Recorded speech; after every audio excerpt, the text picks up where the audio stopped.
Sa isang malamig na bayan sa Mountain Province, kung saan ang hamog ay bumababa sa mga bubong bago pa man tuluyang lumubog ang araw, may isang maliit na ihawan sa gilid ng kalsada.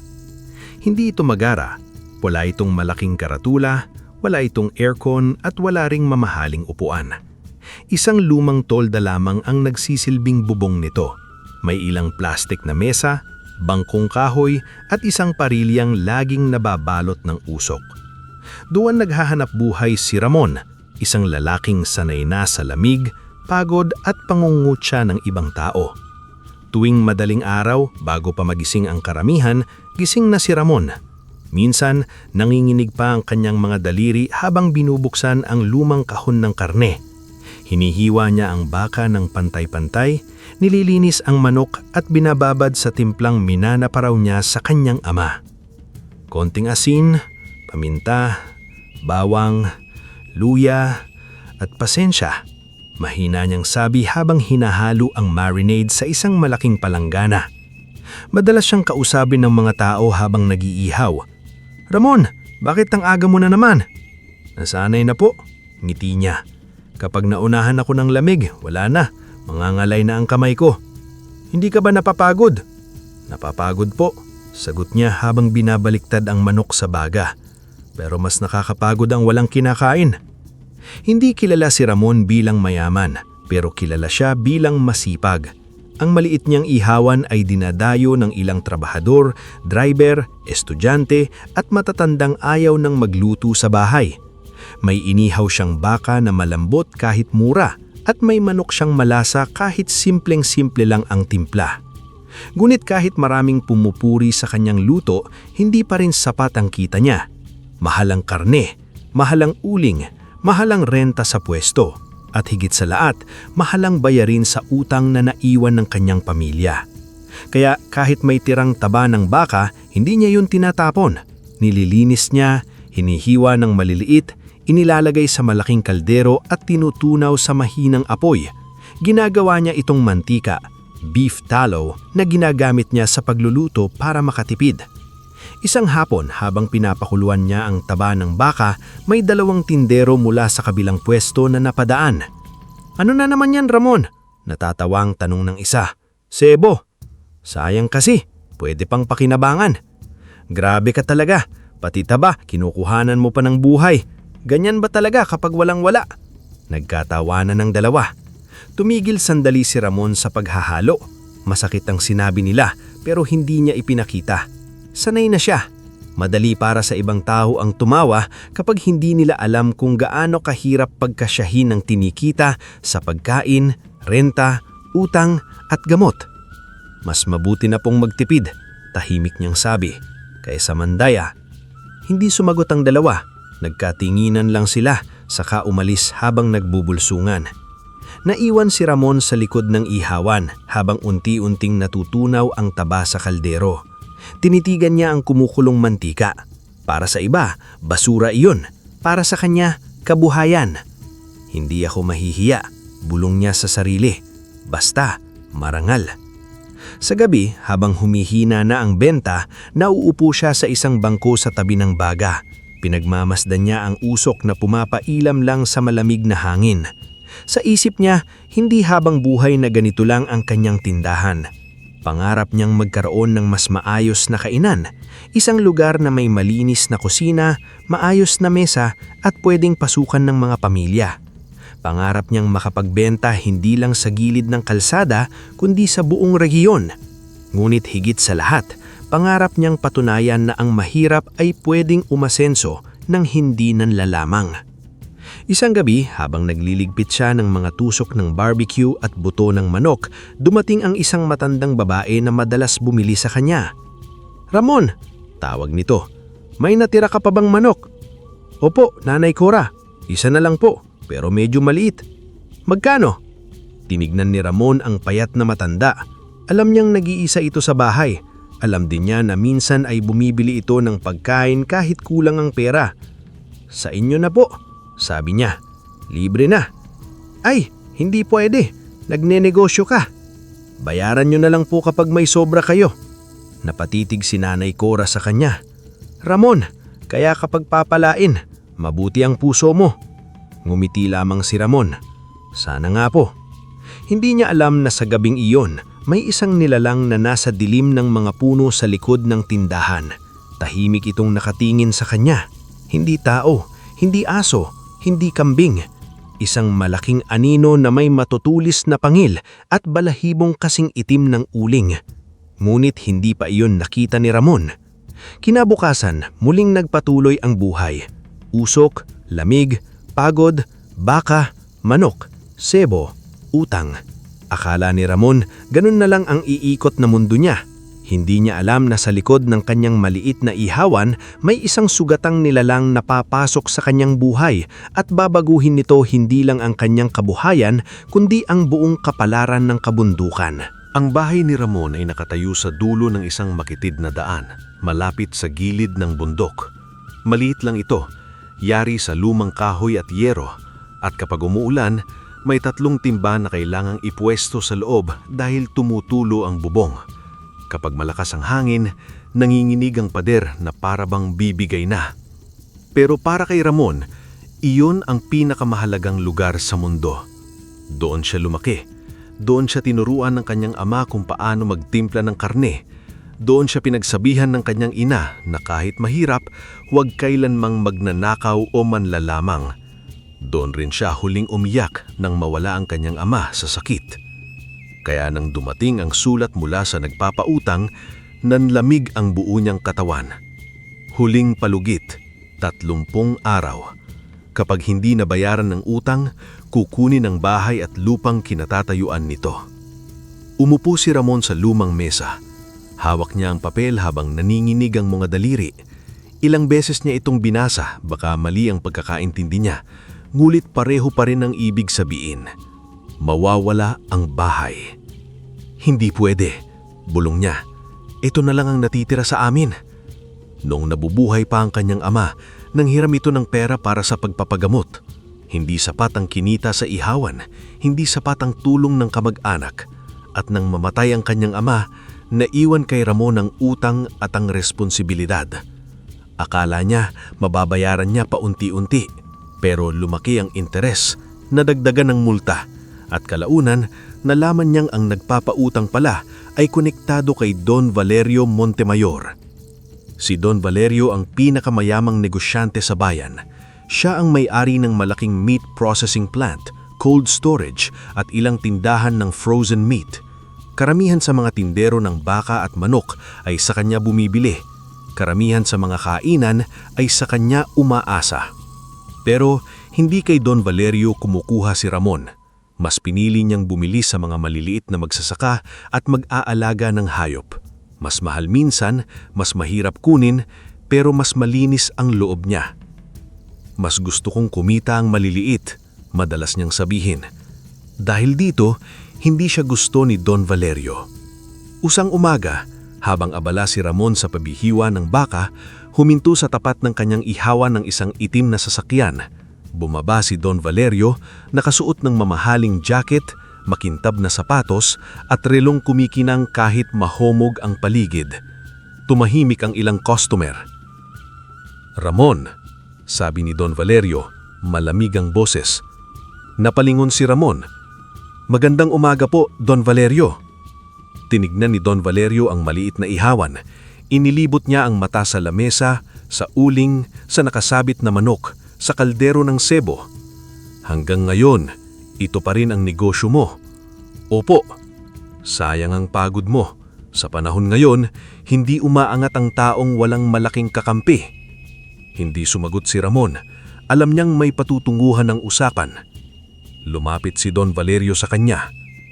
"Narinig kong may problema ka sa bahay." Bahagyang nanigas ang balikat ni Ramon. "Inaayos ko na po." "Hindi mo maaayos yan sa tusok-tusok na baka at manok," sabi ng matanda. "Pero matutulungan kita." Tumingin si Ramon sa kanya. "Isuko mo ang pwesto mo. Maging empleyado ka sa isa sa mga tindahan ko. At ang bahay ninyo, maaari kong ayusin ang usapan." Tahimik si Ramon. Sa isang iglap, pumasok sa isip niya ang daling paraan. Kung papayagan, baka hindi mawala ang bahay. Baka hindi niya na kailangang gumising ng madaling araw, baka hindi na siya pagtawanan dahil sa sebo. Pero may kapalit, mawawala ang kanyang pangarap, mawawala ang ihawan na pinaghirapan ng kanyang ama, mawawala ang pagkakataong patunayan na kaya niyang umangat sa sarili niyang paraan. Salamat po, mahinaw niyang sabi. Pero hindi ko po isusungko ang ihawan. Kumunot ang noo ni Don Valerio. Matigas ang lulo mo. Pangarap ko po ito. Pangarap? Tumawa ng mahina si Don Valerio. Ramon, hindi binabayaran ng pangarap ang utang. Napayuko si Ramon. Masakit yun dahil totoo. Ngulit nang maalala niya ang kanyang ama, itinuwid niya ang kanyang likod. Hindi po, pero ang pangarap ang dahilan kung bakit hindi pa ako nagsusuko. Nagtagal ang titig ni Don Valerio. Pagkatapos, gumisi siya. Sige, tignan natin kung hanggang saan ka dadalhin ng pangarap mo. Umalis ito, pero ramdam ni Ramon na hindi tapos ang usapan. Mula noon, parang mas bumigbat ang bawat araw. Tuwing nag-iihaw siya, naiisip niya ang 30 araw. Tuwing nagbibilang siya ng kita, naiisip niya ang utang. Tuwing umuuwi siya sa bahay, hinahalopas niya ang lumang pader na parang nagpapaalam. Isang gabi, habang nakaupo siya sa loob ng bahay, kinuusap niya ang larawan ng kanyang ama na nakasabit sa dingding. "Tay," bulong niya, "hindi ko alam kung paano ko ito liligtas." Tahimik ang bahay. Ang taning naririnig ay patak ng tubig mula sa tumutulong bubong. Pero susubukan ko pa rin, dagdag niya, kahit anong mangyari. Kinabukasan, nagtrabaho siya ng mas mahaba. Mas maraming karne ang inihanda niya. Mas pinaganda niya ang timpla. Mas inayos niya ang lamesa. Kahit pagod, ngumiti siya sa bawat customer. May isang batang lalaki na bumili ng isang pirasong manok. "Kuya Ramon, bakit ang sarap ng luto mo?" Napangiti siya. "Kasi may kasamang tiyaga." "May kasamang magic?" Tumawa si Ramon. "Wala. Kung may magic ako, sana bayad na ang utang ko." Hindi niya alam kung gaano kalapit sa katotohanan ang biro ng bata. Dahil kinagabihan nang makapal na ang hamog at halos wala ng tao sa kalsada, may narinig siyang mahinang ungol sa likod ng tindahan. Tumigil siya sa pagliligpit. Akala niya noong una aso, pero mas mabigat ang tunog, mas malalim, parang nagmumula sa isang nilalang na pagod, sugatan at humihingi ng tulong. Kinuha niya ang lampara at dahan-dahang lumapit sa likod ng tindahan. "May tao ba dyan?" tawag niya. Walang sumagot. Muling narinig ang ungol. Nilakasan niya ang loob at itinapat ang ilaw sa pagitan ng mga puno. Doon niya nakita ang 2 matang kumikislap sa dilim at ang malaking katawan ng isang itim na baboy ramo na nakahandusay sa lupa, duguan ng tagiliran at nangiminig sa lamig. Napaatras si Ramon nang makita ang baboy ramo. Malaki ito, mas malaki kaysa karaniwang baboy ramo na naririnig niya sa kwento ng mga mangangaso. Makapal ang balahibo, itim na parang nasunog na kahoy, at ang pangil nito ay mahaba at maputla sa ilalim ng lampara. Kahit sugatan, ramdam ni Ramon na kaya nitong manakit kung gugustuhin. Ngunit hindi ito umatake. Nakahiga lamang ito sa lupa, humihinga ng mabigat. May sugat sa tagiliran nito, tila tinamaan ng matalim na bagay. Ang lupa sa paligid ay may bahid ng dugo. "Diyos ko," bulong ni Ramon. "Anong nangyari sa'yo?" Ungol ang hayop. Nagdalawang isip si Ramon. Maaari niya itong itaboy. Maaari siyang tumawag ng ibang tao. Maaari rin siyang lumayo na lamang at hayaang bumalik ito sa gubat. Pero nang makita niya ang panginginig ng katawan nito, may kumirot sa dibdib niya. Naalala niya ang sarili, pagod, gutom, sugatan sa loob at walang siguradong tutulong. Dahan-dahan siyang lumapit. "Huwag kang matakot." Mahinang sabi niya, "Hindi kita sasaktan." Umangat ang ulo ng baboy ramo. Tumingin ito sa kanya. Matindi ang titig nito pero hindi mabangis. Parang sinusukat kung mapagkakatiwalaan siya. Sandali lang, sabi ni Ramon. Kukuha ako ng pagkain. Bumalik siya sa loob ng tindahan. Kinuha niya ang natitirang taba ng baka, kaunting sabaw mula sa pinagkuluan ng buto at isang maliit na piraso ng inihaw na manok na dapat sana ay iuuwi niya. Saglit siyang napatigil habang hawak ang pagkain. Ito na sana ang hapunan ko, bulong niya. Pero nang narinig niya muli ang mahinang ungol sa labas, hindi na siya nagdalawang isip. Inilagay niya ang pagkain sa isang lumang pinggan at dinala sa likod ng tindahan. Dahan-dahan niya itong itinulak palapit sa baboy ramo. Kain ka, sabi niya. Hindi marami pero makakatulong siguro. Inamoy ng baboy ramo ang pagkain. Ilang sandali itong naghintay, saka kumain. Mabilis sa una, pagkatapos ay mabagal, tila unti-unting bumabalik ang lakas. Habang kumakain ito, napansin ni Ramon ang sugat. Kailangang linisin yan, kahit alam niyang hayop ang kausap. Kung hindi, lalala. Kumuha siya ng malinis na tela, maligamgam na tubig at kaunting halamang ginagamit ng matatanda sa sugat ng hayop. Lumapit siya ng dahan-dahan. Huwag mo nga akong sunggaban ha, kinakabahan niyang sabi. Pareho tayong talo kapag nangyari iyon. Tumingin sa kanya ang baboy ramo. Hindi ito gumalaw. Inabot ni Ramon ang sugat. Nang dumampa ang tela, napangiwi ang hayop at umungol ng malakas. Napaatras si Ramon. Pasensya na, masakit. Alam ko, pero kailangan. Muli siyang lumapit. Sa pagkakataong iyon, mas maingat. Nilinis niya ang dugo, tinakpan ng sugat at tinalian ng tela. Habang ginagawa niya iyon, ramdam ni Ramon na nanginginig ang sariling kamay. Hindi dahil sa takot lamang, kundi dahil sa awa. Pagkatapos, umupo siya sa di kalayuan. Pagod at malamig. Alam mo, sabi niya sa baboy ramo, pareho tayo. Ikaw, sugatan. Ako, lubog sa utang. Tahimik ang hayop. Nakatingin lamang ito sa kanya. May bahay kami, patuloy niya. Maliit, luma, sira-sira, pero bahay pa rin namin. Baka mawala na sa amin. Huminga siya ng malalim. Kung mayaman lang ako, siguro madali, pero hindi. Kaya kailangan kong mag-ihaw araw-araw. Baka, manok, kahit giniginaw, kahit napapagod, kahit pinagtatawanan. Bahagyang gumalaw ang tenga ng baboy ramo. Napangiti si Ramon sa kabila ng bigat ng dibdib. Aba, nakikinig yata. Mula sa gabing iyon, bumalik ang baboy ramo sa likod ng tindahan.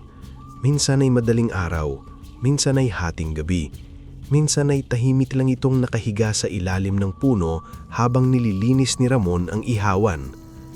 Pinakakain niya ito ng natirang taba ng baka, minsan konting balat ng manok, minsan sabaw. Hindi siya nagbibigay ng marami dahil wala rin naman siyang sobra, pero anumang kaya niya, ibinibigay niya. Unti-unting gumaling ang sugat ng hayop at unti-unting lumalim ang loob ni Ramon dito.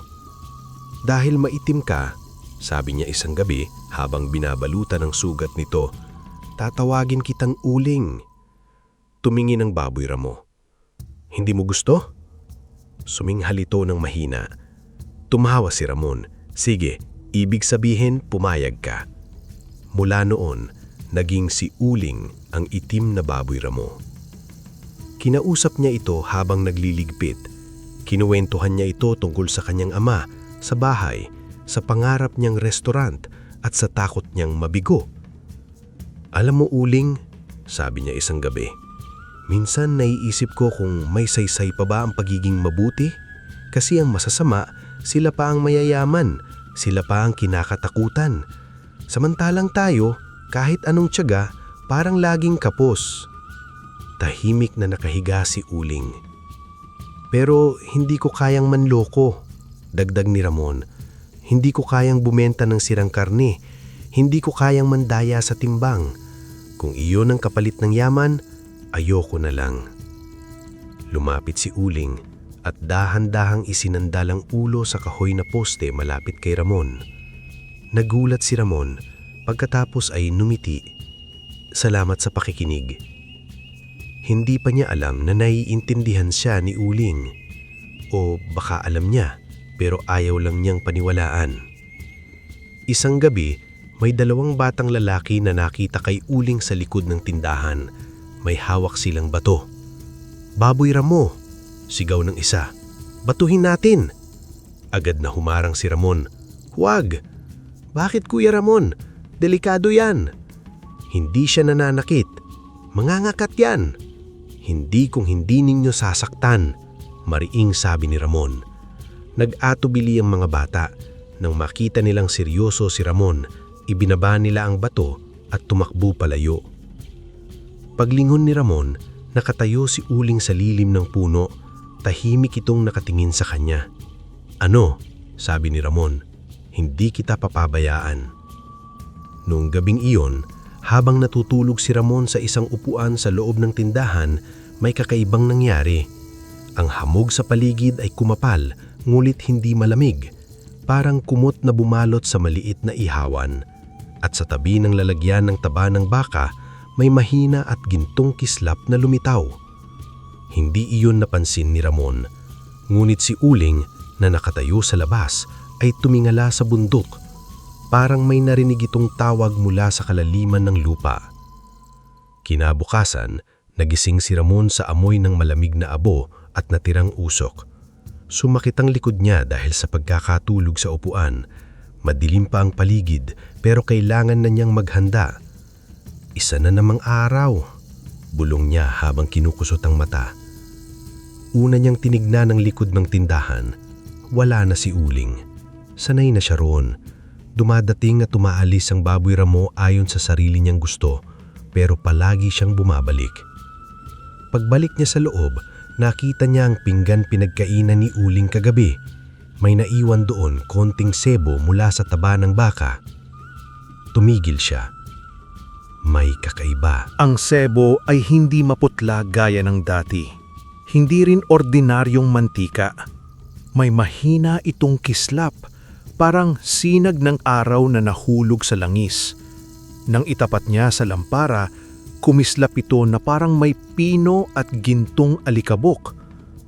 "Ha?" bulong ni Ramon. Dinampot niya ang pinggan at inilapit sa mukha. Baka nasobrahan lang sa ilaw.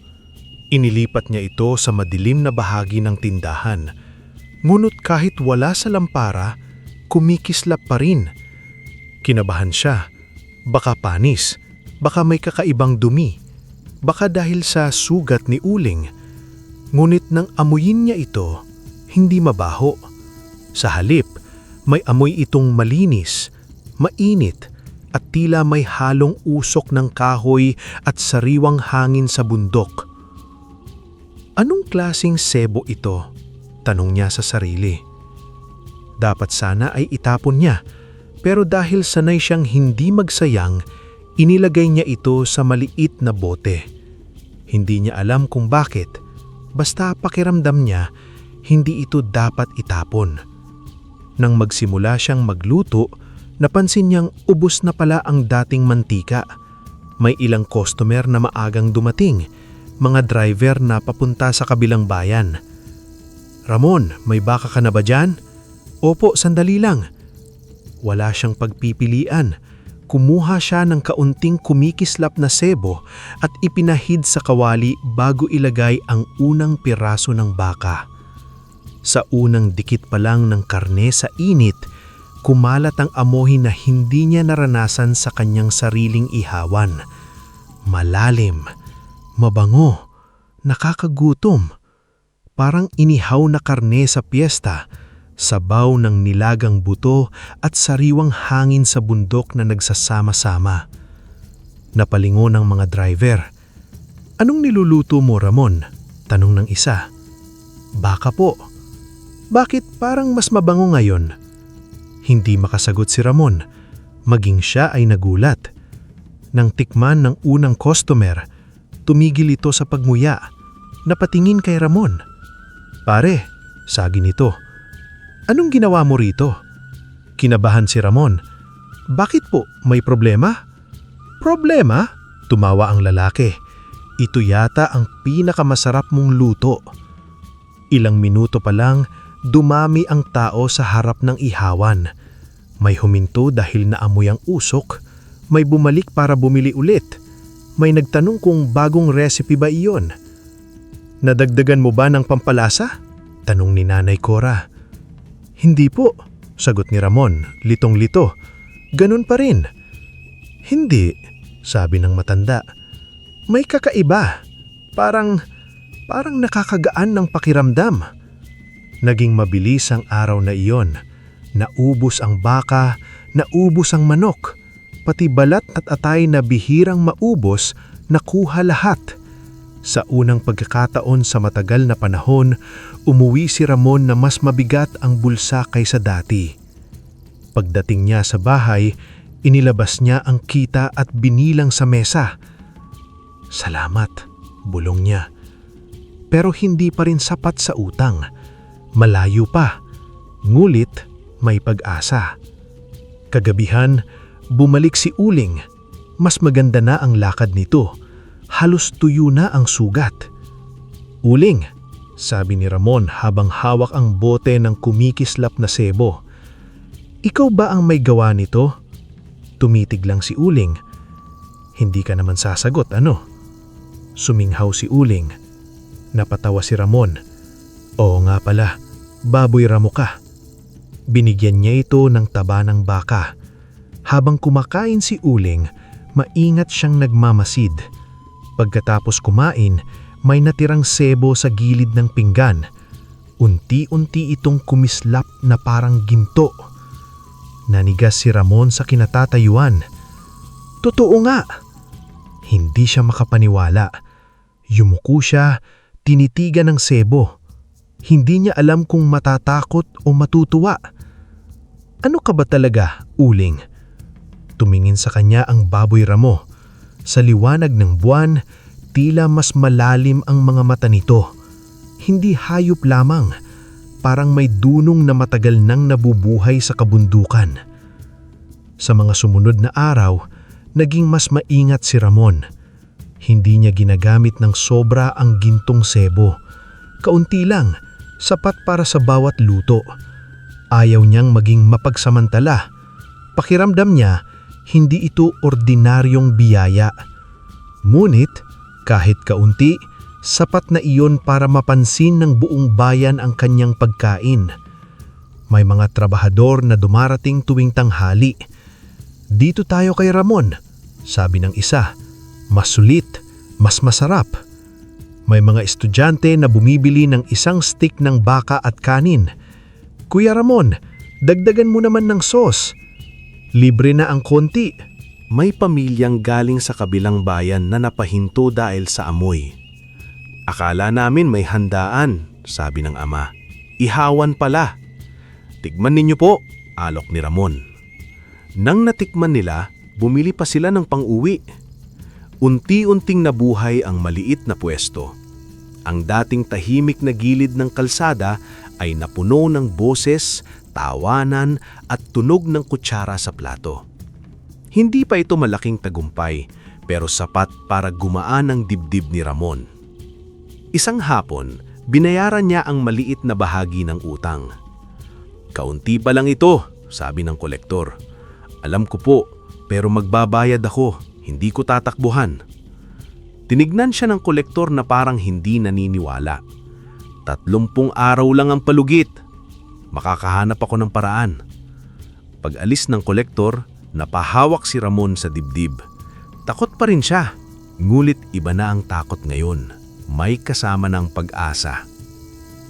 Kinagabihan, kinausap niya si Uling sa likod ng tindahan. "Alam mo, dumami ang bumili ngayon," sabi niya. "Kung magtutuloy-tuloy ito, baka mailigtas ko ang bahay." Tahimik na ngumunguya si Uling. "Pero natatakot ako," dagdag niya. "Baka kapag nalaman ng ibang tungkol sa iyo, saktan ka nila." Tumigil sa pagkain si Uling. Tumingin ito sa madilim na bahagi ng bundok. Biglang kumapalang hamog. Napatayo si Ramon. "Uling!" May narinig siyang mga yabag sa malayo. Mabigat. Hindi kanya. Hindi kay Uling. Parang may taong palihim na lumalakad sa gilid ng mga puno. "May tao ba diyan?" sigaw ni Ramon. Walang sumagot. Ngunit ang hamog ay lalo pang kumapal hanggang matakpan ang buong likod ng tindahan. Nang humupo ito, wala nang yabak, wala nang anino, wala nang sino man. Si Uling lamang ang naroon, nakatayo sa tabi niya, tahimik ngunit alerto. Napabuntong hininga si Ramon. "Pinoprotektahan mo ba ako?" Hindi sumagot si Uling. Ngunit nang tignan ni Ramon ang lupa, may nakita siyang kakaibang bakas. Yabak ng tao, biglang natigil sa gitna ng hamog at saka mabilis na umatras. May sumusubaybay sa kanya. At hindi niya alam, sa kabilang bahagi ng kalsada ay may isang lalaki na nagmamadaling bumalik sa sasakyan ni Don Valerio. Lumipas ang ilang araw na lalong naging misteryoso ang lahat. Tuwing gabi, kapag tapos na ang benta at tahimik na ang paligid, dumarating si Uling. Minsan galing ito sa likod ng mga puno. Minsan naman, tila lumilitaw mula sa hamog. Minsan naman, nararamdaman na lamang ni Ramon na may nakatingin sa kanya at paglingon niya, naroon na ang baboy ramo. Hindi natakot si Ramon. Sa katunayan, inaabangan na niya ang pagdating nito. "Oh, Uling!" bati niya isang gabi habang nililinis ang parilya. Singhal ang baboy ramo. "May dinaanan ka pa bang ibang tindahan?" Suminghal muli si Uling na parang naiinis. Tumawa si Ramon. "Sige na, biro lang." May kakaibang gaan sa loob si Ramon kapag kasama niya si Uling. Hindi nito siya hinuhusgahan. Hindi nito tinatawanan ang pagiging mahirap niya. Hindi nito sinasabing imposible ang pangarap niya. Nakikinig lang ito, tahimik, ngunit tila nauunawaan ng lahat. Isang gabi, habang nakaupo sila sa likod ng tindahan, inilabas ni Ramon ang lumang papel ng utang. Tinignan niya ito sa ilalim ng lampara. "Malapit na ang deadline," sabi niya. "Kahit dumami ang benta, kulang pa rin." Itinaas ni Uling ang ulo. "Ayaw kong umasa sa hiwaga mo. Hindi ko alam kung bakit mo ako tinutulungan, pero ayaw kong maging sakim. Gusto ko lang mailigtas ang bahay. Gusto ko lang magpatuloy ang ihawan." Tumayo si Uling. "Bakit?" Naglakad ito papunta sa masukal na daan paakyat sa bundok. Huminto ito at limingon kay Ramon. "Pinapasunod mo ako." Muling lumakad si Uling. Nakibahan si Ramon. Madilim ang bundok, makapal ang hamog, at maraming kwento sa kanilang bayan tungkol sa mga taong naligaw sa kagubatan at hindi na bumalik. Pero nang makita niya si Uling na naghihintay sa kanya, kumuha siya ng flashlight at makapal na jacket. "Sige," sabi niya, "pero kapag may multo dyan, ikaw ang haharap." Umakyat sila sa bundok. Malamig ang hangin. Bawat hinga ni Ramon ay nagiging usok sa harap ng mukha niya. Naririnig niya ang yabag ni Uling sa lupa, ang kaluskos ng dama at ang malayong huni ng mga ibon sa gabi. "Uling," mahina niyang tawag. "Saan tayo pupunta?"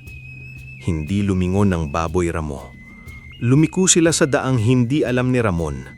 Sa tagal niyang nakatira sa bayang iyon, akala niya ay kabisado niya ang paligid.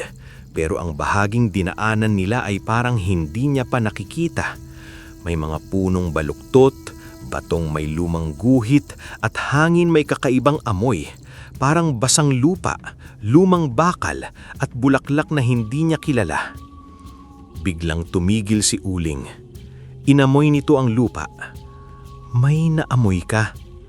Hinukay ni Uling ang lupa gamit ang pangil at kuko. Sa una, akala ni Ramon ay ugat lamang ang hinahanap nito. Nungit ilang sandali pa, tumama ang kuko nito sa isang matigas na bagay. Tok! Napaatras si Ramon. "Ano yun?" Lalo pang humukay si Uling hanggang lumitaw ang isang maliit na kahon kahoy, nangingitim na sa tanda. May kalawang ang metal sa gilid nito. Napaluhod si Ramon. Kinapa niya ang kahon, pagkatapos ay dahan-dahan niyang binuksan. Sa loob, may mga lumang barya. Hindi ordinaryong barya. Ang ilan ay pilak, ang ilan ay may bahid ng ginto, at may mga marka itong hindi na ginagamit sa panahon ngayon. May maliit ding sinsing at piraso ng rosaryo na tila antigong-antigo na. Nanlaki ang mga mata ni Ramon. Uling, hindi siya makasalita. Hinawakan niya ang isang barya. Mabigat ito sa palad niya. Totoo, hindi panaginip. Saan galing ito? Tumingin si Uling sa kanya. Hindi ito mukhang natutuwa, hindi rin mukhang nagyayabang. Parang seryoso, parang nagbibigay ng paalala. Naalala ni Ramon ang sinabi niya sa sarili. Ayaw niyang maging sakim. Dahan-dahan niyang ibinalik ang ilang barya sa kahon. Kumuha lamang siya ng kaunti, sapat para makatulong sa utang, ngulit hindi lahat. Hindi ko kukunin lahat. Kung kanino man ito dati, hindi ko alam, pero gagamitin ko ito sa mabuti. Suminghal si Uling ng mahina. Parang pumayag. Nang pababa na sila ng bundok, may biglang kumapal na hamog sa harap nila. Akala ni Ramon ay maliligaw sila, pero si Uling ay tuloy-tuloy lang sa paglalakad.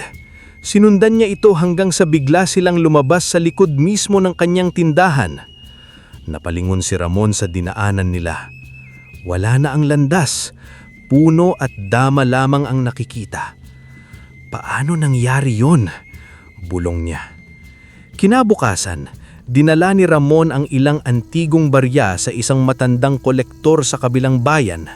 Hindi niya sinabi kung saan niya kunuha. Sinabi lamang minana raw ito. Sinuri ng kolektor ang mga barya. Matanda na ito, sabi nito. May ilang dito mula pa nung panahon ng Kastila. May halaga ito. Nang marinig ni Ramon ang presyong sinabi ng kolektor, halos hindi siya makahinga. Hindi ito bilyon, hindi rin milyon, pero sapat para mabayaran ng malaking bahagi ng utang. Pag-uwi niya, hawak niya ang pera parang apoy. Mabigat ito, makakatakot, makakatuwa. Dumaan siya sa bahay at huminto sa tapat nito. Hinaplos niya ang lumang pader. Maililigtas kita, bulong niya. Pero hindi niya ginamit lahat sa utang. Nagtabi siya ng kaunti para ayusin ang ihawan. Bagong parilya, mas maayos na tolda, ilang karagdagang mesa at malinis na lalagyan ng karne. Nang makita ng mga customer ang pagbabago, natuwa sila. Uy Ramon, gumaganda na ang pwesto mo. Kaunti lang po. Nahihiyang sumagot ni Ramon. Deserve mo yan, sabi ni Nanay Cora. Matagal ka nang nagsisikap. Ngunit habang masaya ang mga tao, may isang hindi natutuwa. Sa opisina ni Don Valerio, nakatayo ang tauhan niyang si Dario. Payat ito, maitim dahil sa araw at may mga matang sanay maghanap ng bakas sa gubat. Dati siyang mangangaso, ngunit nalubog sa utang at napilitang magtrabaho kay Don Valerio. Nakita mo ba? Tanong ni Don Valerio. Opo, sagot ni Dario. May kasama siyang hayop, malaking baboy ramo, itim.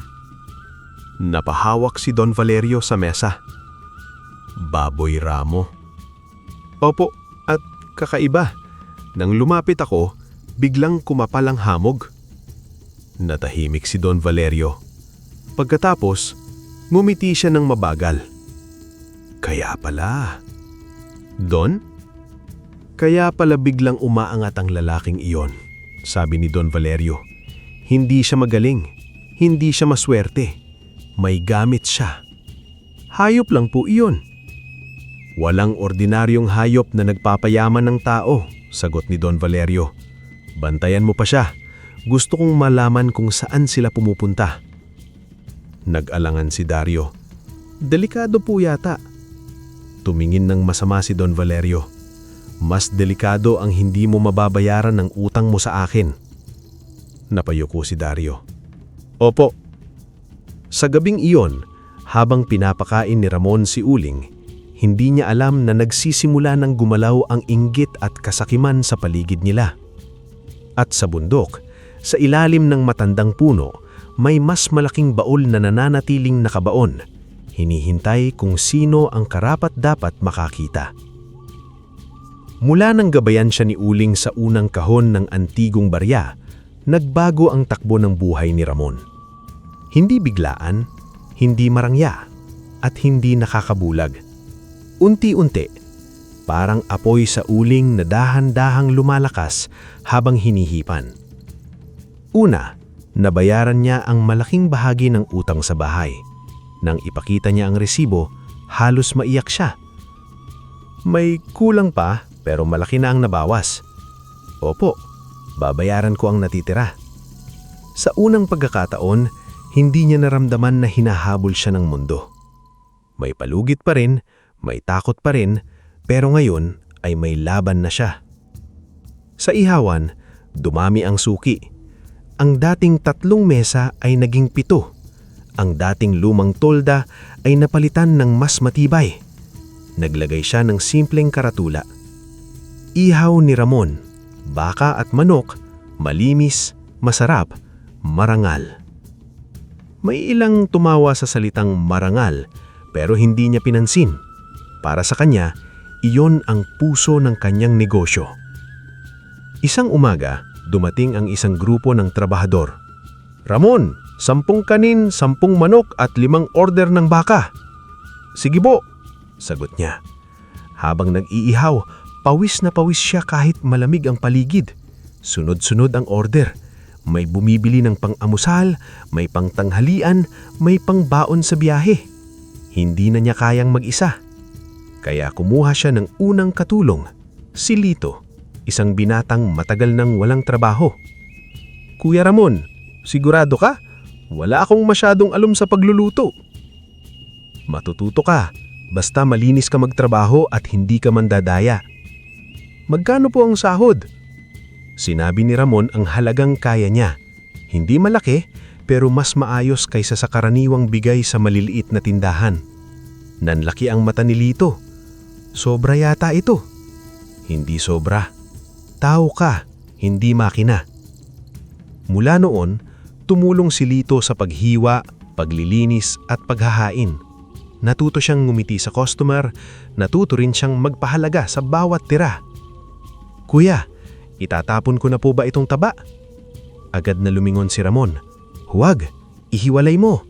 Gagawin nating mantika. Pati po iyan? Oo. Diyan nagsimula ang lahat. Hindi na niya ipinaiwanag pa. Sa gabi, patuloy pa rin niyang pinapakain si Uling sa likod ng tindahan. Kahit mas marami na siyang pera, hindi niya pinapalitan ang paraan ng pagtrato rito. Malambot na taba ng baka pa rin, kaunting sabaw at minsan ay tirang manok. Oh, Uling, sabi niya isang gabi. May empleyado na ako. Si Lito. Mabait naman. Medyo madaldal lang. Suminghal si Uling. Alam ko, mas gusto mo tahimik. Habang lumalago ang ihawan, may mga bagong customer na dumating. Isang matandang lalaki ang laging bumibili ng baka kasi wala na raw siyang ngipin pero malambot ang luto ni Ramon. May pamilyang tuwing linggo ay doon kumakain pagkatapos magsimba. May mga turistang nagpipicture sa harap ng ihawan at nagsasabing, hidden gem ito. Isang araw, may vlogger na napadaan. Mga ka-food trip, nandito tayo ngayon sa isang simpleng ihawan sa Mountain Province na dinadayaw raw ng locals. Kinabahan si Ramon nang makita ang kamera. Ay, sir, huwag na po ako. Ang pagkain na lang. Kuya Ramon, natural lang. Gusto ka ng tao. Nang napost ang video, lalong dumami ang pumunta. May galing pa sa ibang bayan. May nagtanong kung pwede bang magpa-reserve. May gustong umorder ng maramihan para sa birthday.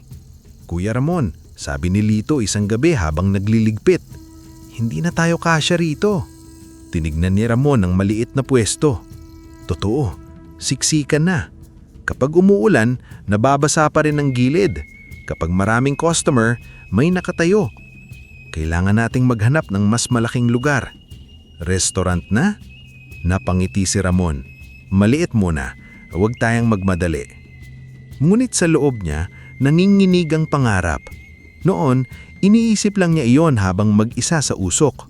Ngayon, tila kaya na niyang abutin. Sa tulong ng perang kinita at kaunting antigong barya na ipinagbili niya, nakapagrenta siya ng mas maayos na pwesto malapit sa palengke. Hindi ito malaki, pero may bubong, kusina at sapat na mesa. Tinawag niyang kusina ni Ramon. Sa unang araw ng pagbubukas, hindi siya mapakali. Paulit-ulit niyang tinignan ng karne, ang sos, ang kanin, ang mesa. "Kuya," sabi ni Lito, "pang-5 beses niyo na pong pinupunasan yan. Kailangan malinis." "Malinis na nga po. Baka matunaw na ang mesa." Napatawa si Ramon pero ramdam pa rin ang kaba. Dumating si Nanay Cora, ang matandang suki, dala ang maliit na bulaklak. "Para sa bagong simula," sabi nito. Naluha si Ramon. "Nanay Cora, huwag kang iiyak, baka maalat ang manok." Sunod-sunod na dumating ang mga tao, mga trabahador, driver, pamilya, estudyante, turista. Maging ang ilang dating tumatawa sa kanya ay pumunta rin, nahihiyang umorder. "Ramon," sabi ng isa, "congrats." Ngumiti siya. "Salamat. Ano po order ninyo?" Wala siyang sinumbat. Wala siyang ipinagmalaki. Sa halip, binigyan niya sila ng maayos na pagkain. Sa gabing iyon, nang magsara ang kusina ni Ramon, umupo siya sa likod ng bagong pwesto. Pagod na pagod siya, pero masaya. Maya-maya, lumitaw si Uling mula sa hamog. "Uling," hinina si Ramon. "Nagawa natin." Lumapit ang baboy ramo. Hinaplos ni Ramon ang makapal nitong balahibo. "Pero alam mo, natatakot pa rin ako. Habang lumalaki ito, mas maraming makakapansin, mas maraming magtatanong." Tumingin si Uling sa kanya. "At baka may manakit sa'yo." Tahimik ang gabi. Mula sa malayo, may tunog ng sasakyang huminto. Hindi niya iyon pinansin si Ramon. Ngulit, sa kabilang kalsada, nakatayo si Dario sa dilim. Pinagmamasdan sila. Hindi niya alam kung bakit pero habang nakikita niya si Ramon na hinahaplos ang baboy ramo, nakaramdam siya ng guilt. Hindi ito mukhang taong sakim. Hindi ito mukhang magnanakaw. Mukha itong isang lalaki na nagpapasalamat sa kaibigang hindi kayang magsalita. Mulit naalala ni Dario ang utang niya kay Don Valerio. Naalala niya ang banta. Naalala niya ang sariling pamilya. Kaya tahimik siyang umalis at dinala ang balita sa taong lalong magpapadilim ang buhay ni Ramon. Hindi makatulog si Don Valerio ng gabing iyon. Nakatayo siya sa harap ng malaking bintana ng bahay niya, hawak ang baso ng alak habang tanaw ang ilaw ng bayan sa ibaba. Dati, halos lahat ng negosyong pagkain sa lugar ay dumadaan sa kanya. Kapag may gustong magbenta ng karne, siya ang kakausapin. Kapag may gustong magtayo ng kainan, siya ang supplier. Kapag may maliit na tindero na hindi sumunod sa presyo niya, kaya niya itong pabagsakin. Ngunit ngayon, ang pangalan ni Ramon ang naririnig niya. Nasubukan mo na ba sa kusina ni Ramon? Masarap doon. Malinis. Hindi madaya. Mas mabait pa sa mga malalaking restaurant.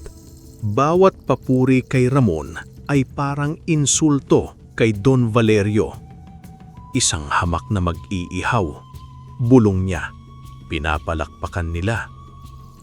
Pumasok si Dario sa opisina kinaumagahan. Tahimik ito. May putik pa sa sapatos mula sa bundok. "Anong nalaman mo?" tanong ni Don Valerio. "Totoo po. May itim na baboy ramo si Ramon. Hindi niya ikinukulong, pero dumarating ito sa kanya. At sinundan ko sila minsan, paakyat ng bundok, pero nawala sila sa hamog." "Nawala?" "Opo." Hinampas ni Don Valerio ang mesa. "Kalokohan!" "Hindi po kalokohan," mariing sabi ni Dario kahit kinakabahan. "Nakita ko po mismo. May kakaiba sa hayop na iyon." Naglakad-lakad si Don Valerio. Sa isip niya, mabilis na nabuo ang isang paniniwala. Ang baboy ramo ang susi sa yaman ni Ramon. Kung ang hayop na iyon ang dahilan, dapat mapasakamay ko. Don Valerio, delikado po. Tumingin ng matalimang matanda. Simula kailan ka natakot sa hayop? Hindi po ako takot sa hayop.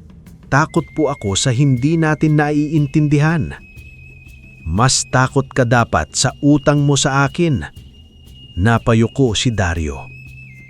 Mula noon, nagsimula ang paninira. Una, biglang tumaas ang presyo ng karne sa bayan. Ang mga supplier na dating nagbebenta kay Ramon ay pinuntahan ng mga tauhan ni Don Valerio. Kapag nagbenta kayo kay Ramon, huwag na kayong aasang makakakuha ng permit sa susunod. May ilang natakot. May ilang tumanggi na kay Ramon. Kaya napilitan siyang bumiyahe ng mas malayo para bumili sa mga maliliit na magsasaka sa liblib na barangay.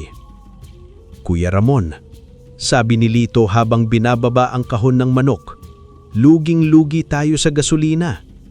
Mas mabuti na ito kaysa bumili kay Don Valerio, sagot ni Ramon. Pero paano kung malugi tayo? Napahinto si Ramon.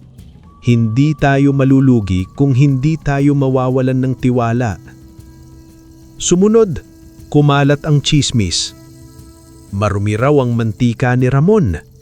May kakaiba raw siyang ginagamit. Bakit daw sobrang sarap? Baka may halong bawal. May ilang customerang nagduda.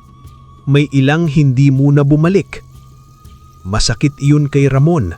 Hindi dahil sa nabawasan ng kita, kundi dahil ang linis ng pangalan niya ang tinatamaan. Isang araw, dumating ang 2 opisyal upang inspeksyonin ng kusina. May reklamo, sabi ng isa. Pwede po ninyong tignan lahat, wala akong itinatago. Binuksan nila ang lalagyanan ng karne, ang refrigerator, ang sauce, ang mantika. Malinis ang lahat, maayos ang lahat, walang nakita. Pasado, sabi ng opisyal. Pero bago umalis, bumulong ang isa kay Ramon. Mag-iingat ka, may taong gustong ipasara ka. Hindi na niya kailangang itanong kung sino. Kinagabihan, dumating si Don Valerio sa kusina ni Ramon. Maraming tao noon, abala ang mga empleyado. Mabango ang usok ng inihaw na baka at manok. Tumahimik ang ilang customer nang makita siya. Ramon, tawag ni Don Valerio. Lumapit si Ramon, pinunasan ng kamay sa apron. Ano po ang kailangan ninyo? Titikman ko ang pagkain mo. Sige po. Baka o manok? Pareho. Inihanda ni Ramon ang pagkain. Hindi niya nilagyan ng gintong sebo. Ordinaryong luto lamang, ngunit maayos pa rin. Kumain si Don Valerio ng mabagal. Pagkatapos ay ibinaba ang kutsara. Masarap. Sabi niya. Nagulat ang nakirinig. Salamat po, sagot ni Ramon. Pero hindi sapat ang sarap para manatili kang nakatayo. Nanahimik ang paligid. Lumapit si Don Valerio. May utang ka pa rin. Ang bahay ninyo hindi paligtas at ang negosyo mong ito maliit pa rin kumpara sa akin. Huminga ng malalim si Ramon. Alam ko po. May huling alok ako. Ibenta mo sa akin ang recipe mo, ang pangalan ng negosyo mo at ang puwersto mo. Magtatrabaho ka sa akin bilang manager.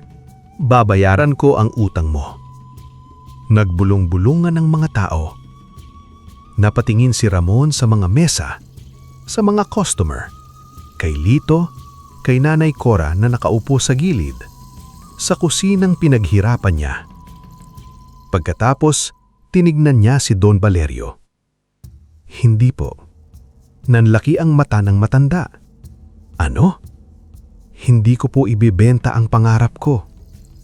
Pangarap na naman, singhal ni Don Valerio. Ang yabang mo na, Ramon. Hindi po yabang ang tumanggi sa taong gustong kunin ang lahat. Namula ang mukha ni Don Valerio sa galit. Pagsisisihan mo ito. Matagal na po akong nagsisisi sa mga bagay na hindi ko ipinaglaban, hindi na ngayon. Umalis si Don Valerio na halos sumabog sa galit. Nang makalabas siya, agad niyang tinawag si Dario. Ngayong gabi, sabi niya, sundan mo siya.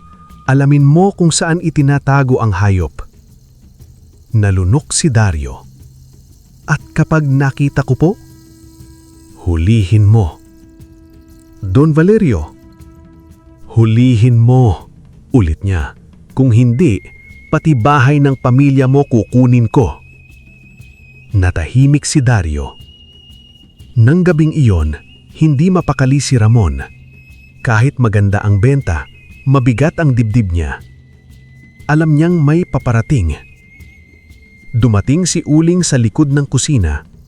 Ngulit bago pa man siya makalapit, biglang tumingin ang baboy ramo sa dilim. Umingit ito ng mababa. Ano yon? Tanong ni Ramon.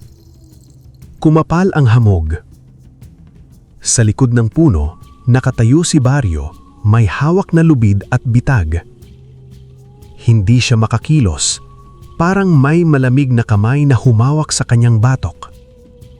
Narinig niya ang uungol ni Uling, malalim, mabigat, hindi pangkaraniwang hayop. Nabitawan ni Dario ang lubid. Atras, bulong niya sa sarili. Atras. Tumakbo siya palayo. Nakita ni Ramon ang anino ng lalaki. May sumusunod sa atin, sabi niya kay Uling. Tumitig si Uling sa kanya.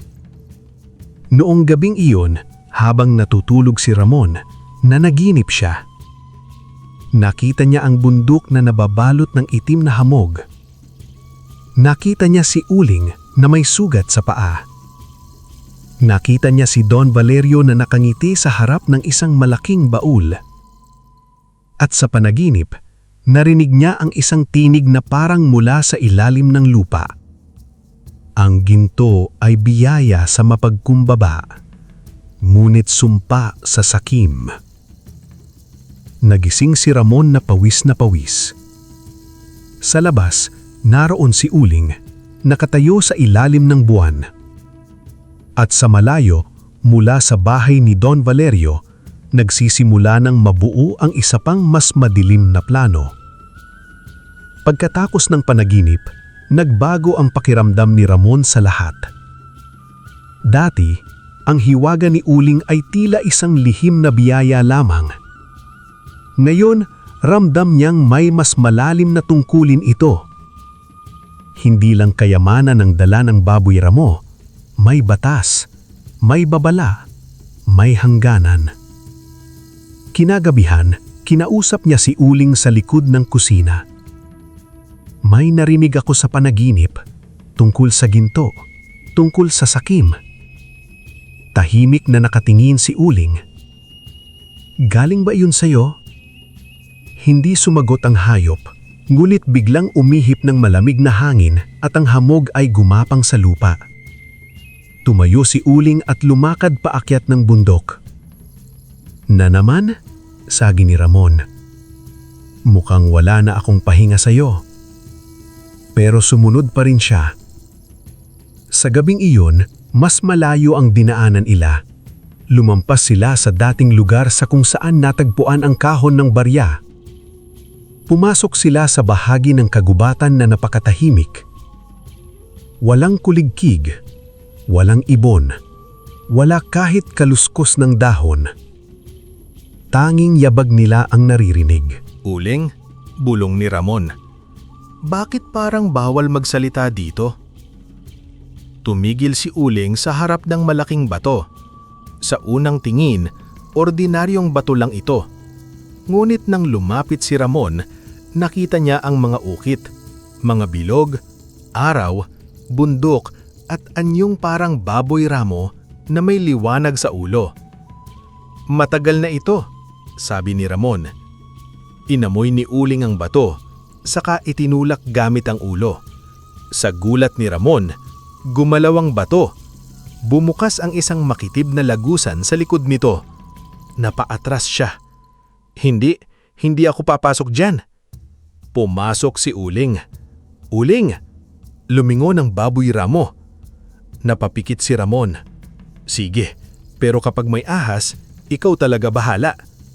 Pumasok sila sa lagusan. Sa loob, malamig at basa ang hangin. May mahihinang kislap sa dingding. Parang maliliit na butil ng ginto na nakabaon sa bato. Habang lumalalim sila, may nakita siyang mga lumang kahon, basag na palayok at bakal na kinakalawang. Hindi pinansin ni Uling ang iba. Dire-diretso ito sa isang bahagi ng lupa at nagsimulang humukay. May lumitaw na maliit na baol. Nang buksan ni Ramon, may mga alahas, lumang barya at isang maliit na kutsilyong may palamuting pilak. Napalunok siya. Mas marami ito kaysa sa una. Sa isang saglit, pumasok sa isip niya. Kung kukunin ko lahat, mababayaran ko ang utang, mapapalaki ko ang negosyo, makakabili ako ng lupa, makakabili ako ng truck. Ngunit kasabay nito, naalala niya ang tinig sa panaginip. Ang ginto ay biyaya sa mapagkumbaba, ngunit sumpa sa sakim. Dahan-dahan niyang isinara ang baol. Kukuha ko ng sapat, sabi niya, hindi lahat. Kumuha siya ng ilang barya at isang maliit na alahas. Ang iba ay iniwan niya. Paglingon niya kay Uling, tila kumalma ang mga mata nito. Habang pauwi sila, may narinig silang kaluskos. May mga taong sumusunod. Hindi malinaw kung ilan, ngunit may yabag sa likod ng mga puno. Dario? Bulong ni Ramon. Biglang tumigil si Uling. Itinaas nito ang ulo at umungol. Kumapal ang hamog. Sobrang kapal na hindi na ni Ramon makita ang sariling kamay. Hinawakan niya ang balahibo ni Uling. Hindi ako bibitaw. Sa kabilang panig, si Dario at 2 tauhan ni Don Valerio ay natigilan. Nasaan sila? Tanong ng isa. Kaninang nandito lang. Wala akong makita. Narinig nila ang ungol ni Uling mula sa iba't ibang direksyon. Parang napapalibutan sila ng maraming ayop. Umalis na tayo, sabi ni Dario. Utos ni Don Valerio na ang dapat naming kuhanin. Wala akong pakialam sa utos niya, may mali rito. Tumakbo sila pababa. Nang humupa ang hamog, nasa likod na muli ng kusina ni Ramon, sina Ramon at Uling. Napasandal si Ramon sa pader. Paano mo ginagawa yun? Suminghal si Uling. Oo na, lihim ng baboy Ramo. Sa mga sumunod na araw, lalong umunlad ang negosyo. Ngunit may kakaibang pagbabago rin kay Ramon. Mas naging maingat siya. Hindi na niya ipinagbibinda lahat ng natatagpuan. Kapag may natatagpo ang yaman, ginagamit niya ito hindi lang para sa sarili. Nagpagawa siya ng mas maayos na bubong ng bahay. Binayaran niya ang malaking bahagi ng utang. Nagdagdag siya ng sahod sa mga empleyado. Bumili siya ng karne mula sa mas maraming maliliit na magsasaka. Isang magsasaka ang halos maiyak nang bayaran siya ni Ramon ng tama. Sir, sigurado po kayo, mas mataas ito kaysa sa binibigay ng iba. Hindi ako sir, Ramon lang. At oo, sigurado ako, pinaghirapan nyo yan. Si Don Valerio po binabarat kami. Hindi ako si Don Valerio. Kumalat ang balita. Dumami ang magsasakang gustong magbenta kay Ramon. Gumanda ang supply niya. Lalong sumarap ang pagkain. Ngunit habang minamahal siya ng maliliit, lalo siya kinakamuhi ng makapangyarihan. Isang gabi, dumating si Dario sa likod ng kusina ni Ramon. Wala siyang dalang bitak. Nakataas ang 2 kamay. Ramon, mahinang tawag niya. Agad na lumabas si Ramon. Nasa tabi niya si Uling, alerto. Anong kailangan mo? Tanong ni Ramon. Hindi ako lalaban. Sabi ni Dario, gusto lang kitang balaan. Balaan? Hindi titigil si Don Valerio. Naniniwala siyang ang baboy ramo ang dahilan ng yaman mo. Hindi sumagot si Ramon. May plano siya, dagdag ni Dario. Mas malaking bitak, mas maraming tauhan. Bakit mo sinasabi sa akin ito? Napayoko si Dario. Dahil nakita ko kung paano mo siya alagaan. Hindi mo siya ginagamit na parang gamit at napahinto siya. May pamilya rin ako. Alam ko ang pakiramdam ng pinagbabantaan. Tumitig si Ramon sa kanya. Hindi niya alam kung paniniwalaan ito. Kung totoo yan, salamat, sabi niya. Tumango si Dario. Ilayo mo siya, ngayong gabi kung kaya mo. Pag-alis ni Dario, tumingin si Ramon kay Uling. Kailangan kitang itago. Ngunit hindi gumalaw si Uling. Sa halip, tumingin ito sa bundok. Sa malayo, may kidlat na gumuhit sa likod ng mga ulap. Pakiramdam ni Ramon, hindi na nila matatakasan ang darating. Noong gabing iyon, muli siyang nanaginip. Nakita niya ang isang matandang puno sa tuktok ng bundok. Sa ilalim nito, may malaking baul na umiilaw. Nakita niya si Don Valerio na pilit itong binubuksan. Nakita niya si Uling na nakatali at nakita niya ang lupa na bumibitak. Pagkagising niya, hindi pa sumisikat ang araw. Sa labas, may naiwan na isang hibla ng itim na balahibo sa may pintuan. Kinuha niya ito. Mainit ito sa palad niya kahit malamig ang umaga. At sa unang pagkakataon, naramdaman niyang hindi lamang siya pinoprotektahan ni Uling. Pinipili rin siya ng bundok. Dumating ang araw na kinakatakutan ni Ramon. Nagsimula iyon sa katahimikan. Walang ibon sa umaga. Walang karaniwang ihip ng hangin. Kahit ang usok mula sa ihawan ay tila mabigat, ayaw tumaas sa langit. Kuya Ramon, sabi ni Lito habang naghahanda sila, bakit parang ang lungkot ng paligid? Hindi sumagot agad si Ramon. Tumingin siya sa bundok. Makapal ang ulap sa tuktok. Baka uulan, sabi niya. Pero sa loob niya, alam niyang higit pa iyon sa ulan. Maghapon siyang hindi mapakali. Kahit maraming customer, paulit-ulit siyang mapapalingon sa likod ng kusina. Hindi dumating si Uling noong umaga. Hindi rin ito nagpakita noong hapon. Karaniwan, kahit sandali, nagpaparamdam ito. May problema, bulong niya. Pagsapit ng gabi, isinara niya na ng mas maaga ang kusina ni Ramon. Kuya, maaga pa. Marami pa sanang bibili. Bukas na, may kailangan akong puntahan. Kailangan mo ng kasama.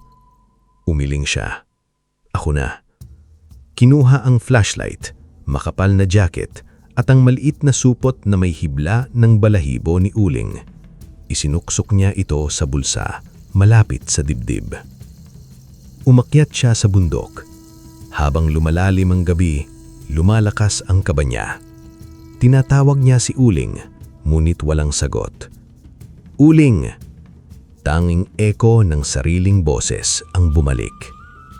May nakita siyang bakas sa lupa. Yapak ng baboy ramo, magulo at malalim. Sa tabi nito, may bakas ng sapatos. Marami. At may guhit sa lupa, parang may hinilang mabigat. Bumilis ang tibok ng puso niya. Hindi. Sinundan niya ang bakas hanggang sa marating ang isang bahagi ng kagubatan na maraming palumpok. Doon niya narinig ang mahinang ungol. Uling! Tumakbo siya. Nakita niya ang baboy ramo sa gitna ng bitag. May makapal na bakal na nakapalipit sa paa nito. May tali sa leeg at may sugat ang tagiliran dahil sa pagpupumiglas. Ang dating makapangyarihang nilalang ay nakahandusay, pagod at duguan. Parang may humiwa sa dibdib ni Ramon. Uling! Lumapit siya ng mabilis, ngunit maingat. Umungol si Uling, hindi dahil galit, kundi dahil masakit. "Patawarin mo ko," nanginginig na sabi ni Ramon habang sinusubukang buksan ang bitag. "Kasalanan ko ito. Dahil sa akin, nalaman ka nila." Hindi madaling tanggalin ang bakal. Matibay ito, ginawa para hindi makatakas ang malaking hayop. Nasugatan ang kamay ni Ramon habang pinipilit buksan. Dugo ang tumulo sa kanyang mga daliri, pero hindi siya tumigil. "Kapit lang," sabi niya. "Hindi kita iiwan." Sa wakas, nabuksan niya ang bitag. Bumagsak siya sa lupa sa sobrang pagod. Ngulit hindi pa tapos, kailangan niyang alisin ang tali sa leeg ni Uling. Habang ginagawa niya iyon, may luha siyang hindi mapigilan. "Dapat inilalayo kita. Dapat hindi kitang hinayaang bumalik-balik sa akin." Dahan-dahang itinaas ni Uling ang ulo nito. Sa mga mata nito, may lungkot, ngulit walang sisi. May isa pang patak ng luha ang nahulog sa mata ng baboy Ramo. Pumatak ito sa sugat sa paa nito. Sa harap ni Ramon, unti-unting nagsara ang sugat. Napahinto sila. Ang dugo ay tumigil. Ang laman ay naghilom. Ang panginginig ni Uling ay nabawasan. "Uling!" May isa pang patak ng luha ang nahulog sa kamay ni Ramon. Sa sugat niyang galing sa bakal, may init na kumalat. Nang tignan niya, nagsara rin ang hiwa. Naiiyak lalo si Ramon, ngunit ngayon ay dahil sa pagkamangha. "Hindi ka ordinaryo," bulong niya. "Pero kahit ano ka pa, kaibigan kita." May ilang hibla ng balahibo ni Uling ang nalaglag sa lupa. Pinulot ni Ramon ang mga yon at isinama sa supot. Nang hawakan niya ang mga balahibo, may kakaibang tapang na dumaloy sa kanya. Ang takot ay naroroon pa rin, ngunit hindi na siya pinangungunahan nito. "Uuwi na tayo," sabi niya. Ngunit bago pa sila makaalis, may palakpak na narinig mula sa likod ng mga puno. Lumabas si Don Valerio kasama ang ilang tauhan. Nasa likod niya si Dario, maputla ang mukha at halatang hindi payag sa nangyayari. Napakabandang esena. Ang mahirap na lalaki at ang kanyang mahiwagang alaga. Tumayo si Ramon, humarang sa harap ni Uling. "Lumayo kayo!" Tumawa si Don Valerio. "Ikaw ang lalayo. Akin na ang hayop. Hindi siya pag-aari ni ninuman. Lahat ng may halaga pwedeng angkinin ng taong may lakas. Hindi yan lakas, kasakiman yan." Nawala ang ngiti ni Don Valerio. "Matapang ka na ngayon dahil yumaman ka, pero huwag mong kalimutan kung sino ka. Isang tindero, isang walang-wala." Dumukot si Ramon sa bulsa at hinawakan ang balahibo ni Uling. "Wala akong pakialam kung yun ang tingin ninyo sa akin, pero hindi ko hahayaang saktan ninyo siya." Suminya si Don Valerio sa mga tauhan. "Kunihin ang hayop!" Sumugod ang dalawang lalaki.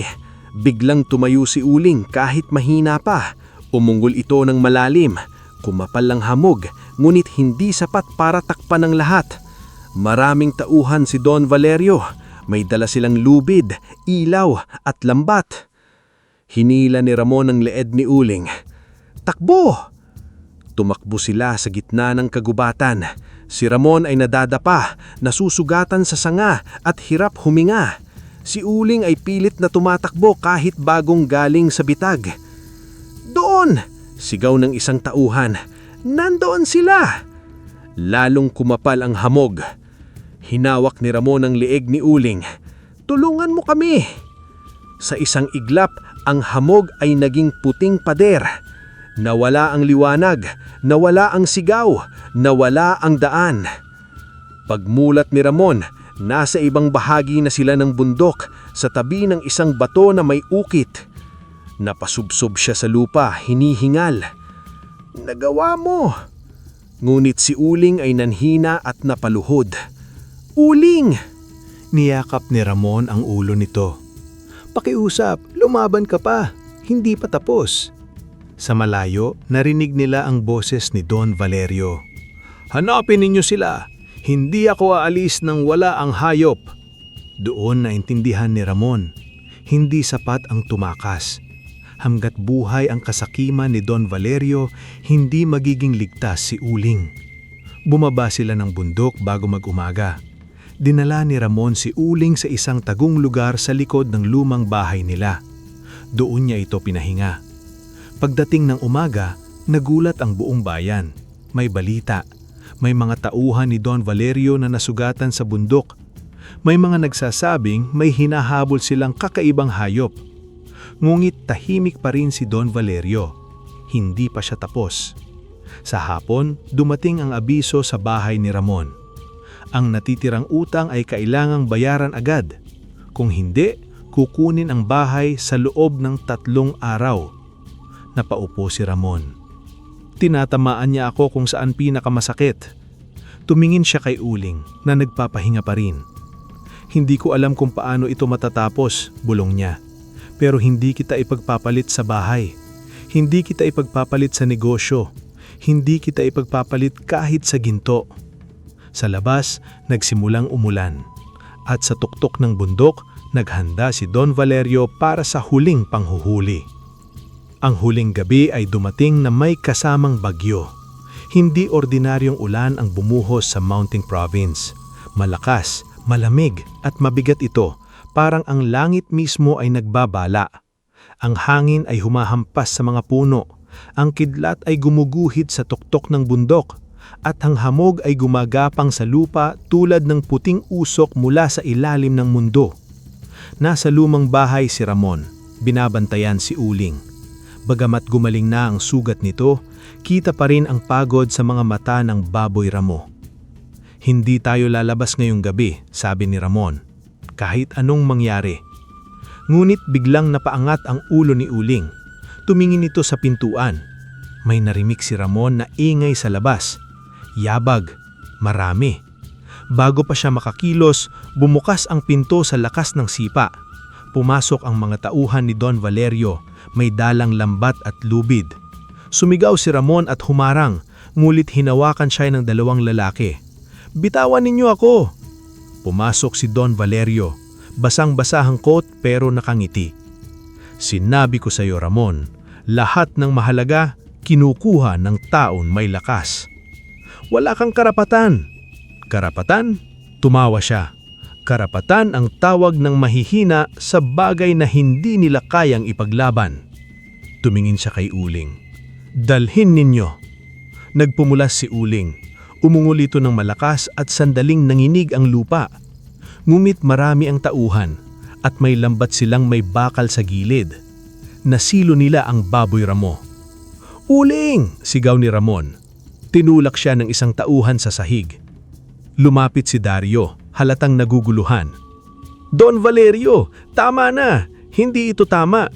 Sinopal siya ni Don Valerio. "Kung naaawa ka, sumama ka sa kanya sa hirap." Napayuko si Dario. Ngunit sa mga mata niya, may nagbago. Dinala nila si Uling paakyat ng bundok.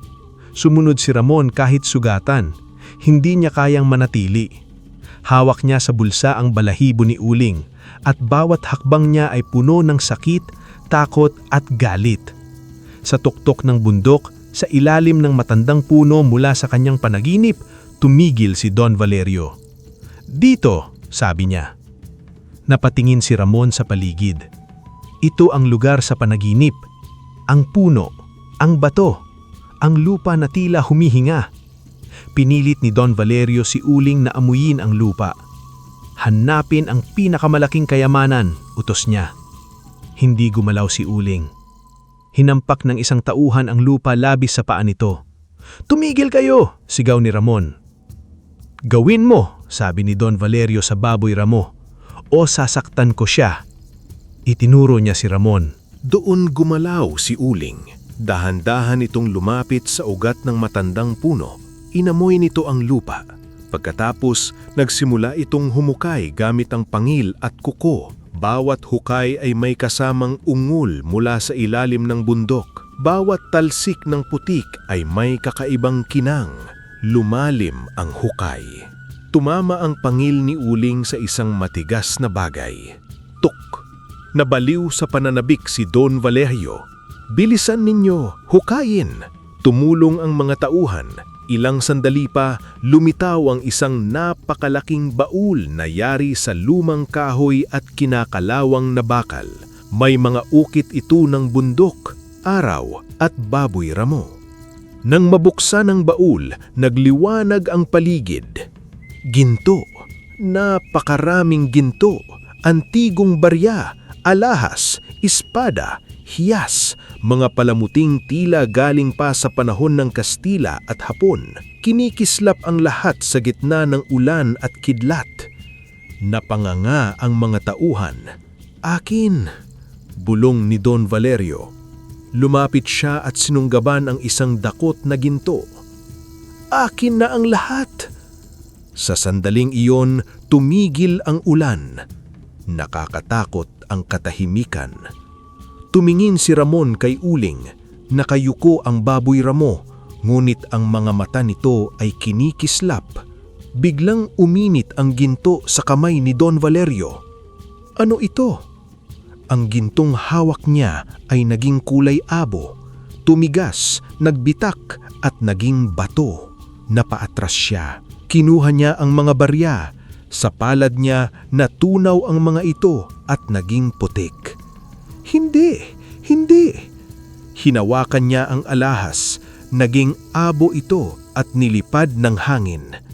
Nagsigawan ng mga tauhan. Ang baul ay nagsimulang manginig. Ang lupa sa paligid ay nagbitak. Mula sa ilalim may dumagundong na tunog, parang galit ng buong bundok. Sinabi ko sa iyo, sigaw ni Ramon sa gitna ng hangin. Hindi para sa sakim ang biyayang iyan. Tumihimik ka, sigaw ni Don Valerio. Akin ito, ako ang makapangyarihan dito. Hinila niya ang baul, ngulit lalo itong lumubog sa lupa. Dumating ang ilang tao mula sa bayan, mga opisyal, magsasaka, customer ni Ramon at mga trabahador. Sinundan nila ang ingay, ang ilaw at ang balitang may nangyayaring masama sa bundok. Kasama nila si Lito at Nanay Cora. Nakita nila ang lahat. Nakita nila si Uling na nakatali. Nakita nila si Ramon na sugatan. Nakita nila si Don Valerio na pilit inaangkin ng baul. Nakita nila ang mga ginto na nagiging bato at putik sa kamay nito. Don Valerio? Sigaw ng isang opisyal. Ano ang ginagawa ninyo rito?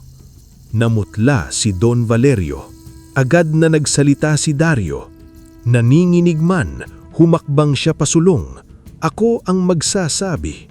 Si Don Valerio ang nag-utos na hulihin ng baboy ramo. Siya ang nagpalagay ng bitak. Siya rin ang nagpakalat ng paninira laban kay Ramon. Nagulat ang lahat. Dario! Sigaw ni Don Valerio. Matagal na rin niyang pinagbabantayan ng mga liliit na supplier. Pinipilit niya na sa kanya lang bumili ang mga tindero. Ginamit niya ang utang ni Ramon para agawin ng bahay nito. Nagbulong-bulong ang mga tao. Isang magsasaka ang sumigaw. Totoo yan! Binabarat kami nito! Isang tindero ang sumunod. Pinagbantayan din kami ng tauhan niya. Isang opisyal ang napayuko, halatang may alam.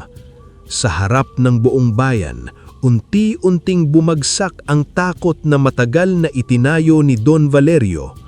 Ang taong dating kinatatakutan ay nakatayo ngayon sa putik, hawak ang abong dating alahas, habang ang mga taong inapi niya ay isa-isang nagsasalita. Ramon, ang sinira ninyo, sabi ni Nanay Cora, nanginginig pero matapang. Pero siya ang tumulong sa amin. Siya ang nagpakain sa mga walang pera. Siya ang bumili ng tama sa mga magsasaka. Lito stepped forward. Si Kuya Ramon ang nagturo sa amin na pwedeng magnegosyo na hindi nandaraya. Tumingin ng lahat kay Ramon. Hindi siya nagsalita agad. Lumapit siya kay Uling at sinimulang tanggalin ang tali. Hindi ko kailangan ng baul. Hindi ko kailangan ng lahat na ginto. Ang gusto ko lang ay mabuhay ng marangal, mailapit ang bahay ng pamilya ko at hindi masaktan ang kaibigan ko. Sa sandaling matanggal ang tali ni Uling, kumalma ang hangin. Ang lupa ay tumigil sa pagyanig. Ang baol ay dahan-dahang lumubog pabalik sa ilalim ng matandang puno. Pilit itong hinabol ni Don Valerio. "Hindi! Bumalik ka! Akin ka!" Nadulas siya at bumagsak sa hukay na puno ng putik. Hindi siya namatay, ngulit nang hilahin siya palabas ng mga tao, wala na ang kanyang dating anyo. Basang-basa, puno ng putik, nanginginig at walang ipagmamalaki. Ang mga kamera ng ilang taong naroon ay nakatutok sa kanya. Ang mga boses ng mga inapi niya ay narinig sa dilim. Ang pangalan niyang dating kinatatakutan naging simbolo ng kasakiman. Doon siya tuluyang napahiya. Kabukasan, kumalat ang balita sa buong rehiyon. Inimbestigahan ang negosyo ni Don Valerio. Lumabas ang mga pandaraya, pananakot at ilegal na kusunduan. Nawala ang kanyang mga koneksyon. Nalugi ang kanyang kumpanya. At ang bahay ni Ramon na ginamit niyang panakot ay tuluyang naalis sa panganib ng mabunyag na dinaya ang interes ng utang. Sa bundok, matapos lumubog ang baol, may bumukal na malinaw na tubig mula sa lupa. Tahimik itong dumaloy sa pagitan ng mga ugat ng matandang puno. Lumapit si Ramon, hinawakan niya ang tubig. Malamig, malinis, buhay.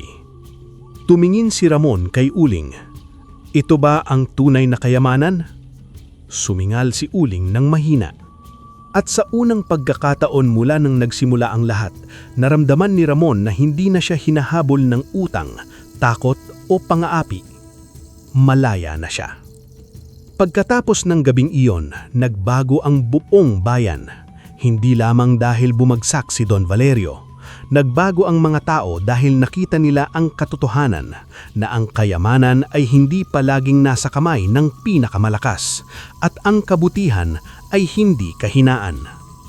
Ang bahay ni Ramon ay nailigtas nang opisyal na ibigay sa kanya ang dokumentong nagpapatunay na wala na ang banta sa lupa. Matagal niya itong tinitigan. "Ramon," sabi ni Lito, "okay ka lang?" Hindi agad siya nakasagot. Hinawakan niya ang papel sa dibdib. "Ang tagal kong natakot mawala ito. Parang ngayon ko lang ulit naramdaman na may mauuwian ako." Umuwi siya sa lumang bahay ng gabing iyon. Hinaplos niya ang pader, ang mesa, ang pinto, ang lumang larawan ng kanyang ata. "Tay," bulong niya, "nailigtas natin." Hindi nagtagal, lalo pang lumago ang kusina ni Ramon. Dahil sa tiwala ng tao, dumami ang customers.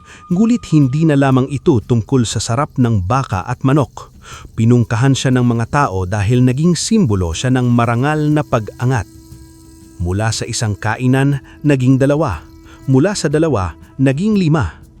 Nagkaroon siya ng sariling cold storage, sariling farm, at maliit na pabrika ng mga produktong gawa sa baka at manok.